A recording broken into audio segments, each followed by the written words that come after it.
I recognize the honorable member for Nevis 10. Thank you very much, Madam Speaker. Okay. Thank you very much, Madam Speaker. And let me say good morning to all. And just want to rise to make an intervention to the bill that is before this honorable House. And let me say from the onset that I took that stern warning from the mover of the bill very seriously, and I will not dare oppose it. I will not disappoint you. Because I'm a consumer. We are all consumers. And I think this bill is very timely. I have gone through it. I didn't get a chance to read the entire bill. It's quite a comprehensive piece of legislation. But from some of what I would have gleaned from the bill, I think it is a bill that is trying its utmost to protect all of us as consumers.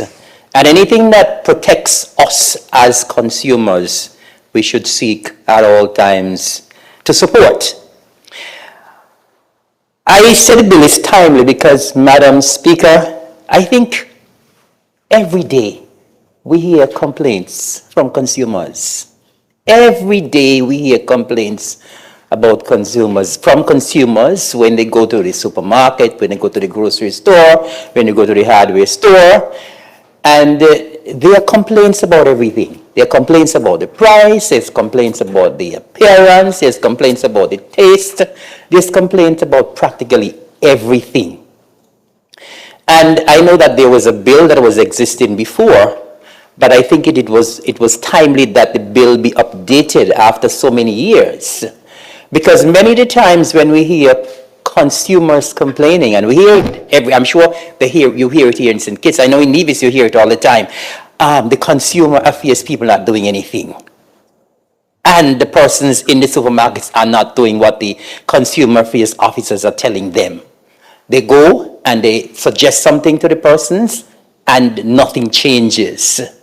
But this bill now goes so much further in ensuring that the persons who are policing the bill, the persons who are part of the Consumer Affairs Department, they have some powers in which to act. I am happy as well that the bill makes reference to the establishment of a board, which of course could act as almost as a quasi-court as well, because it actually gives more power to the persons who are in the Consumer Affairs Department. It adds to their powers, because what they cannot do, the board in its essence will do. I'm also happy that there's a lot of reference in the bill with regards to services, because many of the times when we hear about consumer protection, most of us think about goods only. But the provision of service is also very, very important. I'm a little bit intrigued though, because when we speak about services, we tend to think more about the services that people are providing, a tangible service. But when we look at the services that we get in many of the offices, the government offices, the supermarkets, the customer service per se, I'm wondering if this bill goes that far. And if it doesn't, maybe sometime in the future it should go there.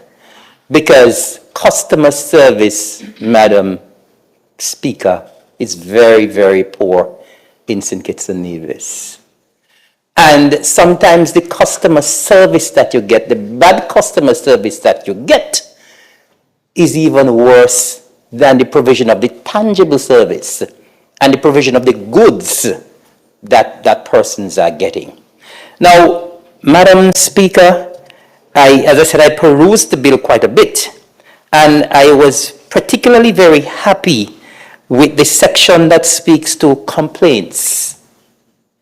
And this bill gives the consumers the rights not only to make a complaint, but it gives the consumer an additional option in terms of taking it to the court I note in the bill that it says that the consumer can actually file a civil complaint or criminal complaint in the court. And so we know we live in an age now where everything is litigation and everybody wants to go to the court because the numerous lawyers that we have in St. Kitts and Nevis, they must get some kind of jobs. And so everybody wants to run to the court. And so I believe because this bill now gives the consumers the option of going to court, some persons may override going to the board and probably take the matter to the court themselves. Now, I was also happy when I realized that there is a lot of, in the bill, there's a lot of transparency. And of course, the loopholes are plugged in terms of the complaints. I realize that when a complaint is made, it's made to the department, and then a copy goes to the person who made the complaint, and so there's a paper trail, which is very important. And then, of course, that complaint, that certified complaint, also goes to the board. And so the person who makes the complaint gets a certified copy, the board gets a certified copy, and well, it's not listed in the bill, but I'm assuming that the department itself would keep a certified copy of the complaint.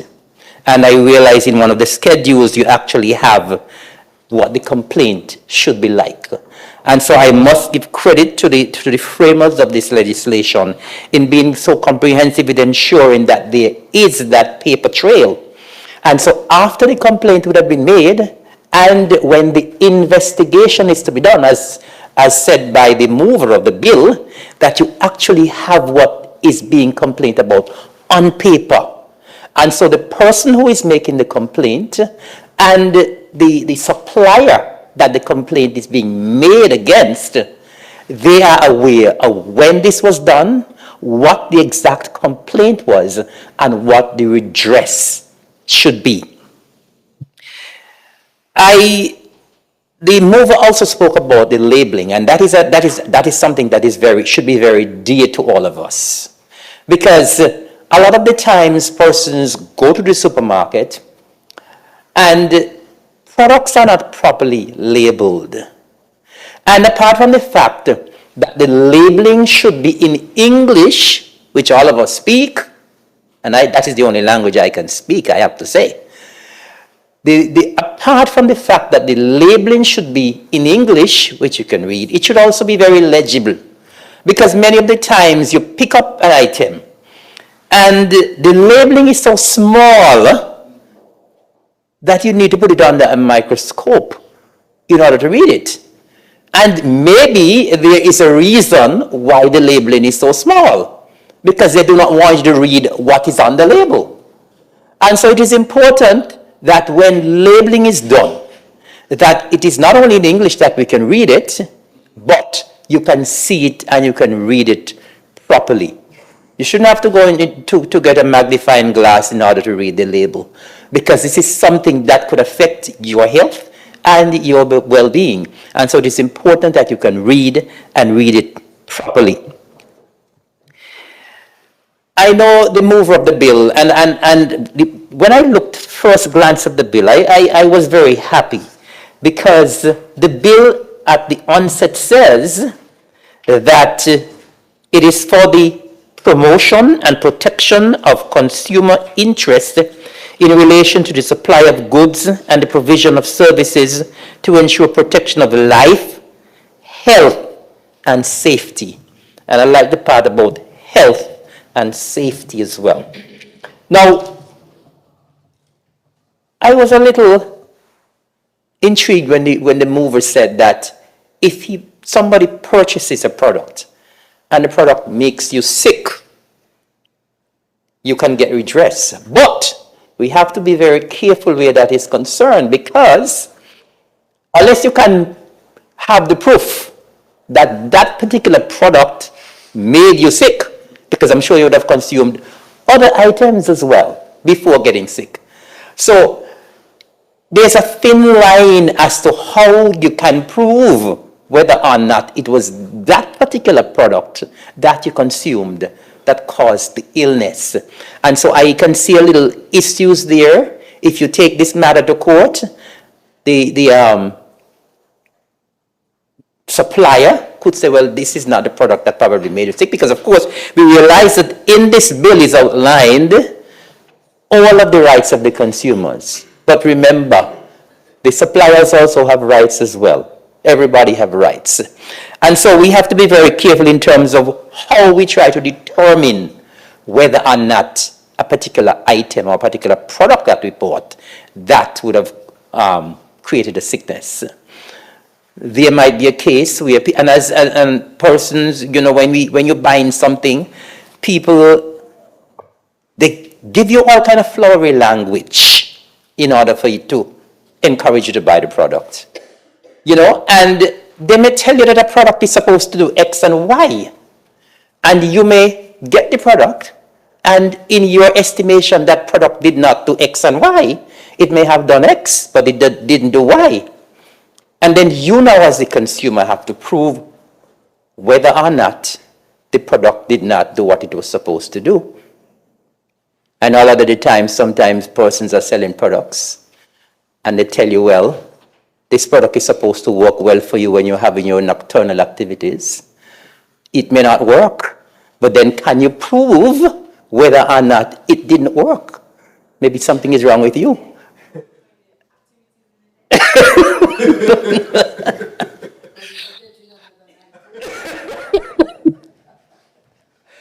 But in essence, though, I have to say, Madam President, that this bill, Madam Speaker, I apologize. I have to say that this bill, in essence, is very, very comprehensive. And apart from the fact that the bill will protect all of us as consumers, the bill is putting our suppliers on notice that they need to step up.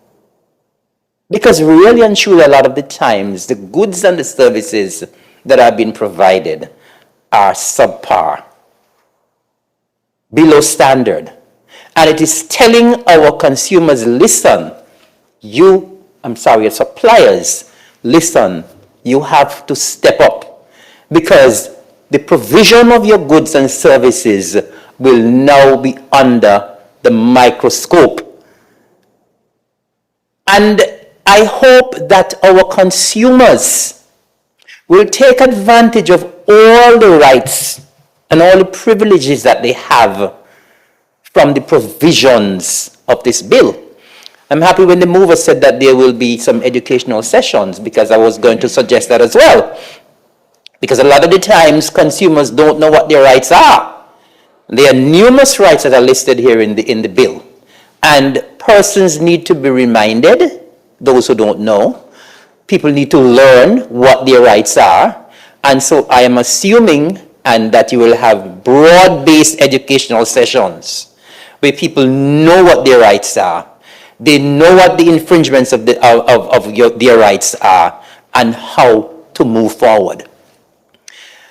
I have to say, though, that, Madam Speaker, in the constitution of the board, because this board, Consumer Board, is an extremely important board. And I am hoping that when the board is being constituted, that you are very particular in the persons who are charged with the responsibility of being a part of this board. Because many of the times, and all of us as politicians are guilty of this, sometimes we just place somebody on a board because we want them to make a little bit more money. But this is very important. We're dealing with people's health and safety here. We're dealing with consumers' rights.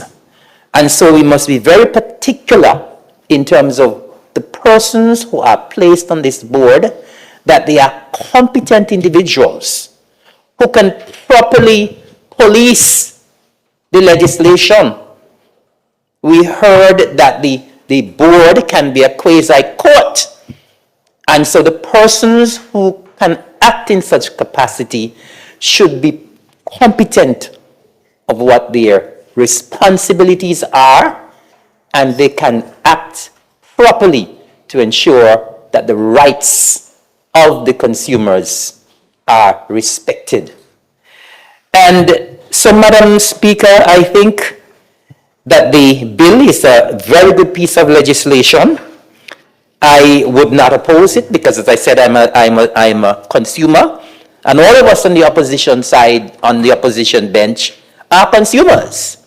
And so, since this bill is trying its utmost to protect all of us as consumers, I will support the bill. And as I said, I want to support the persons who put the bill together. It's very, very comprehensive. I think it dealt with practically everything with regards to consumer rights. And I want to just wish this bill safe passage to this honorable House. And I'm hopeful, Madam Speaker, that once the bill is passed, once the board is constituted, that the board will do its work, the department will do its work, and so the consumers will ensure that their rights are protected at all times for all of us and for our safety and for our health. And so with these few words, Madam Speaker, I would like to support the bill and to wish it safe passage through this honorable House. May it please you. Thank you to the honorable member for Nevis.